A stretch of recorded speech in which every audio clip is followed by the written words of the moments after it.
Hello, everybody. Welcome back to the GSMC Sports Podcast.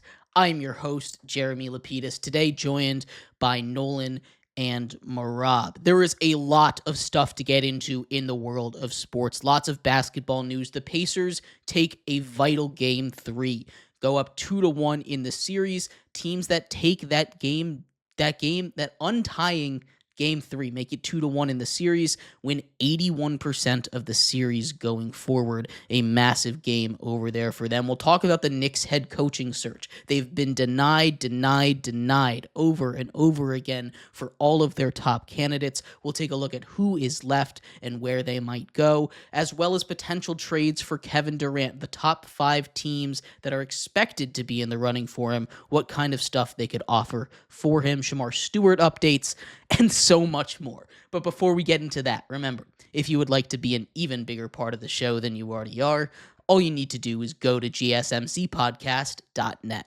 Or if you're on YouTube, you can use that super chat feature. If you do either of those two things, a message should pop up on the bottom of the screen for you, me, and everybody else around the world to see.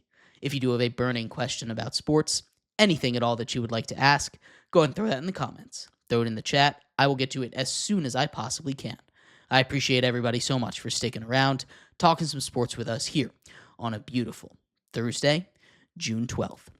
But like I was saying, we are going to get here into what happened in Game 3 of the NBA Finals. Of course, we saw the Pacers take this one 116-107 at home. This was a really weird game because it had all the writings of a Thunder win on this one, especially early on in the game. All the keys, the big 3 for the Thunder, that being Chet, J-Dub, and Shea, they all had 20-plus points. Lou Dort was hitting his threes. They had a lead in the first quarter. All check marks, all signs that the Thunder were going to go with their kind of game script. Instead, we see the Pacers take over with a massive second quarter. Tyrese Halliburton was aggressive offensively, which is what we've been waiting for him to do.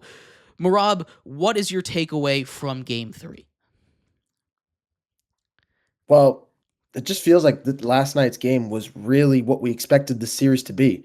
You'd look at the depth on both of these teams. What's the biggest thing that we're talking about? How both these teams can go 7, 8 guys deep that can score 10-plus points. You're talking about a team that both teams play with space, pace, incredible basketball on both sides of the basketball. But in this game, we saw the big 3 for the Oklahoma City Thunder kind of shine in this one. We saw Jalen Williams. You bring up Jalen Williams with 26, Shea with 24, Chet Holmgren with 20 points and 10 rebounds. He had a massive game. Lou Dort pitched in 12 points of his own. When you're looking at this team as a whole, it looked like they had all the ingredients for a win, and you played it out. You said it perfectly. But it was the play of the Pacers that took it for this one. It was the play of a Benedict Mathurin with 27 crucial points in this one. TJ McConnell making key turnovers on. I've never seen the Thunder be that careless with the basketball on inbounds plays. TJ McConnell looked like a linebacker, looked like a cornerback out there, like he's playing football. Seriously, like just intercepting passes, easy, simple inbound plays. Their press coverage, full court press coverage that the Pacers were playing was crucial in this one, and TJ McConnell was everywhere. 10 points for him, 5 assists. And then you bring up Tyrese Halliburton, who was the engine for this team. Probably his most complete game that we've seen. 22 points, 9 rebounds, 11 assists. Just 1 rebound short of a triple-double. You saw Pascal Siakam have 21 crucial points as well. As a whole, I mean, this is what we expected this series to look like. And I'm happy that we finally saw a normal game instead of one of these wild card games that we've seen. But it was good to see the Pacers get a win. But we're up 2-1. This is a 2-1 series now. This is a big Game 4 coming up, and the Thunder really need to find a way to bounce back in the next game. You brought up the defense, and I think the defense is such a crucial part of this. We saw, of course, TJ McConnell with 5 steals, all of which were on those inbounds plays, giving them 5 extra possessions. And in a game where you only win by 9 points, 5 extra possessions is basically the game right there. 10 points, 5 assists over there. An incredible game off the bench for him. Benedict Mathurin, that you mentioned, 27 points off the bench. He only missed 2 shots from the field. He was that offensive engine for them, the guy that they turned to when they needed a bucket.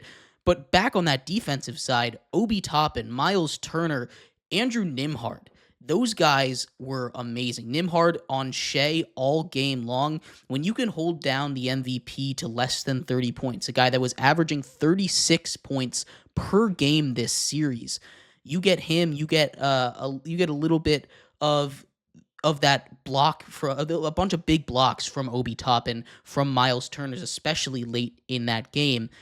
It completely changed the way this game is played. And it's not like this is a Pacers team that is a great defense, Nolan. This is a Pacers team that is much more equipped for offense.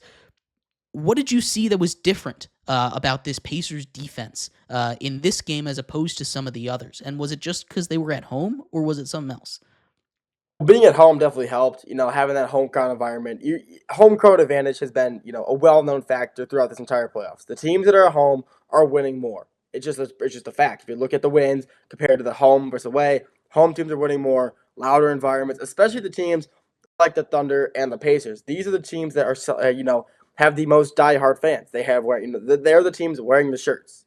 That's going to help you, that environment alone will help. But, having just the defense of the Pacers last night was something that, it's an NBA Finals. You want to see teams having good defense, and the Pacers really stepped it up. They knew, in my opinion, it was a must-win game because, like I've been saying, it was a must-win game for the Pacers. Crawling back from the Thunder is a very hard task to do, especially in the finals. You don't want to crawl back when they're down. Let's say they lost last night. I think the Thunder win game 4. I think it goes back to OKC with a 2-2 split. So let's say they lost last night and lost again on tomorrow. They have to crawl back down 3-1 in game 5 in OKC the next game, which is, kind of impossible. It's OKC, one of the best home court advantage teams in the country. And they knew that. And they said they had to come with a different type of intensity, a different game plan, and they got it done. The defense was just amazing last night. There's nothing more to say. It was a phenomenal defensive scheme, phenomenal, and the players, they did their job. They did everything they had to. When they were manned up, they were playing face-to-face, hard-nosed defense like I said they should do a few shows ago. And I said, it's hard to do it, but, they must be watching the show. They're listening to my takes, I'm telling you. But, they went face-to-face. They went head-to-head, and it worked. SGA, he still had a good game. Don't get me wrong. SGA had another great game out of him. 24 points, 8 rebounds. That's a great game. But 24 points for SGA is kind of like, an off game. You're expecting to see this guy drop 30+. 24, that's pretty good. For SGA stand, holding him to less than 24, or less than 25 or 30, it's a pretty good game for your defense. And, the Pacers last night really just came in with the win mentality. They came in knowing they had to win, and they got it done. Winning by 9 points, those clutch stops by, Benedict Mathurin, TJ McConnell, they all had great stops. The entire team was playing great defense, but obviously, you have the GOAT, you have Benedict Mathurin having, a great night, TJ McConnell also having a great night. 5 steals. That when do you see a guy get 5 steals? Not a lot. In one game, not a lot, but he had a great night. He stepped up big time. He played, his Alex Caruso role. Came off the bench, great defender. He did what he had to do. And the Pacers came away with a good win in Game 3, hoping to take a 3-1 lead, which I don't think it will happen. I think it'll still be 2-2 after the next game, going to Game 5. But good win for the Pacers, must-win game. They got it done. You bring up the future of this series. Neither of these teams have lost back-to-back games in multiple months. The Thunder haven't lost back-to-back games since April, and the Pacers haven't lost back-to-back games since March. It has been a long time coming, and that kind of goes back to Game 1. If these teams are going to continue to go back and forth like they have all series long, it's going to be all back on that Game 1 shot from Tyrese Halliburton. This is still a very dangerous Thunder team. The Pacers were able to show up with that defense, a lot of it sparked by the bench players that you bring up. Obi Toppin, TJ McConnell, Benedict Mathurin on offense, Andrew Nembhard on defense. These guys stepping up, keeping Shea not necessarily off the board, but inefficient more than anything, like near 50%. If you can hold him to that, that's the key to winning these games.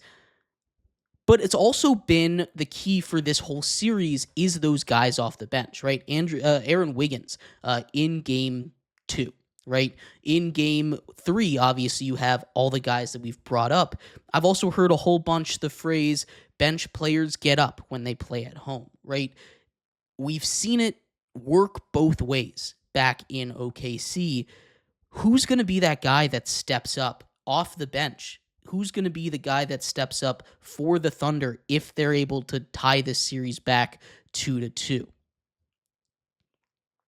I think, well, there's one that's kind of a no-brainer, and I think that has to be Isaiah Hartenstein. Isaiah Hartenstein needs to have a bigger presence for the Oklahoma City Thunder. They need to figure out a way to. They can't let Pascal Siakam and Miles Turner have games the way they did last night. Siakam 21 points. Turner 9 points, but those are 9 crucial points for him, especially when it's a 9-point margin. Isaiah Hartenstein having a little bit of a quieter night last night, but you need him and Chet Holmgren to be able to step up in these big moments. You bring up a big point with benches show up when you're back home. And I think that's where this series is going. It seems like it's playing out. It's playing out with the bench players. It's not playing out with the starters. The 5-on-5 guys are matching up and pretty much canceling each other out. Game 2, it was Aaron Wiggins that was the deciding factor. Game 3, it was Benedict Mathurin. Game 1 was just a Halliburton. We can just give that one. We could just label that the Halliburton game. Just throw that one to the side. But this is how this series it seems like it's going to play out from here on out. It's going to be who shows up from the bench.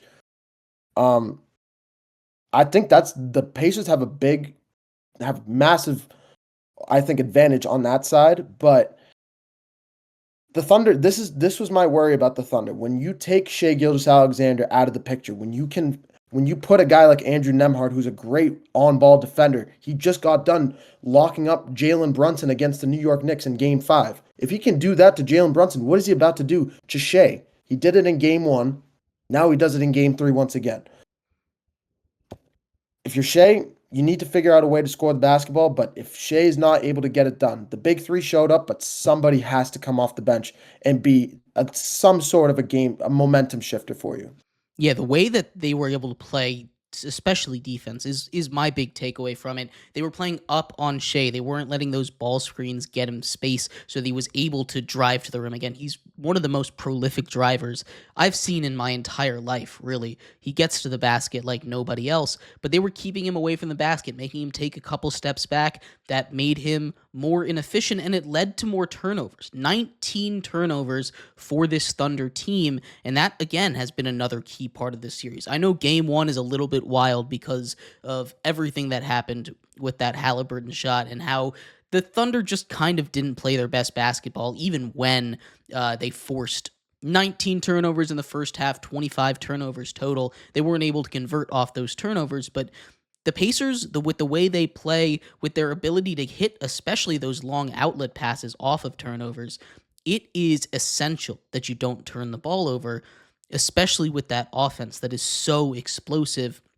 The Thunder offense concerns me a little bit. They go cold for stretches, and against this Indiana team, it is tough to go cold for stretches. But we also saw Tyrese Halliburton step up in this game. He had 22 points on 9 of 17 shooting. He nearly had that triple-double like you mentioned earlier. He's going to need to play that aggressive. He didn't necessarily light up the box score early on. I mean, he was more consistent early on, but it was the fact that he was aggressive, drawing more defenders, hitting the open guy, getting those skip passes, basically getting to his spots, his passing spots, even if the Thunder were putting pressure on him. And if he can play like that every single game, it's going to be really tough. The Pacers are 8-0 these playoffs when Tyrese Halliburton has 22 points or more. He barely hit that number, but it's going to be key for him to continue to play like this, not just to be like the haters are saying this and I showed them, which I feel like is something that really has fueled him this playoff run, being voted the most overrated player in the league. I think that's something that's really helped fuel the Pacers run so far. He just has to keep that same mentality, because when he plays like that, this is a completely different identity, Nolan, of a Pacers squad. Yeah, you need, Tyrese Halliburton, obviously, he is one of the best players in the NBA right now. I mean, that's just straight up. I mean, everybody knows that. If you watch in game one, throughout this entire playoffs, he has been the best, most clutch player in the playoffs. Getting voted most overrated. Personally, look where he is now. One buzzer beater every series so far. Cleveland, Milwaukee, doesn't matter. New York, the Thunder, doesn't matter. He's hit a buzzer beater in at least one of the series, and they're every one of them has been clutch. The Milwaukee one, he obviously that took the series away from Milwaukee. The Thunder one took game one. I mean, they're all clutch. And the past few shows, we've been talking, is he really an all-star? I mean, he really isn't, but he's playing like it. I don't really, he is an all-star. Actually, I'll take that back. He is an all-star. He's playing like one right now, but the only reason people can call him not an all-star is because he's not shooting the ball. He has been shooting the ball more recently, and that's why he's getting more all-star approval from people around the league. From if you look on NBA Twitter, very reliable NBA Twitter, very high quality stuff over there. People are saying they like him a lot more. People are saying Tyrese Halliburton is playing like an all-star player, and he deserves the praise. And honestly, he does. He deserves the praise all season long. But the thing is, preseason, regular season, before playoffs, he was a pass-first player. Most of the playoffs, he's still been a pass-first player. But throughout this series, you kind of see, like last night, he shot 17 shots, went 9 for 17. I believe he had a few three-pointers as well. He went 4 for 8 from 3, 9 for 17 from the field. I mean, that's a pretty good stat line. It means he's shooting more and he has confidence. He's always been a good shooter. He's been consistent. He's not a hit or miss guy. He's a guaranteed to get you at least three-pointers a game and more. He just doesn't shoot as much. He's more of a pass-first player. And know what? That's fine. Look at Chris Paul. Same thing. And with Chris Paul, just like Chris Paul, when he wants to shoot, he's going to shoot and he's going to be hot. That's just how they are.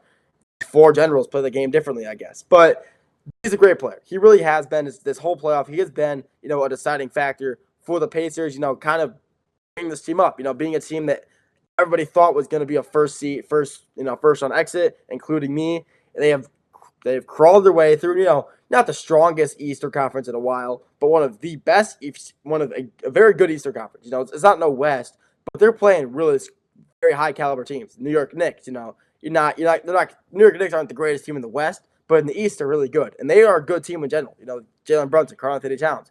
I mean, they have a great roster over there, and they're managing to beat these teams that are better than them. Obviously, you had the Cleveland Cavaliers as well, the best team in the Eastern Conference, beat them in 5. I mean, this team, especially Tyrese Halliburton, I mean, he's just playing great this whole playoff. He has really stepped up as a leader on this team, and only bright things ahead for him. He's still really young. He still has a lot of potential. He still can easily next year. He can kind of solidify himself as a great player in the league right now if he continues to shoot the ball. If he keeps shooting the ball the way he has been and shoots it more in the regular season than having to wait to the postseason to shoot, he will be a solidified all-star and hopefully an all-NBA player. Until next season, we won't know. But the way he's playing right now, hopefully next year it'll translate over to become an all-star, maybe an all-NBA. Yeah, there's a lot to love about Tyrese Halliburton's game. But Game 3 was really more about that bench, that defense, and we'll see if they can continue that as the series hits Game 4 still in Indiana. What's up, Mehrob? The last thing I want to say, if I'm Mark Daigneault going into practice today, there is one thing I'm putting players through. I'm putting them at the free throw stripe, and I'm making them just shoot free throws. That last 2 minutes, they missed 6, 7 free throws.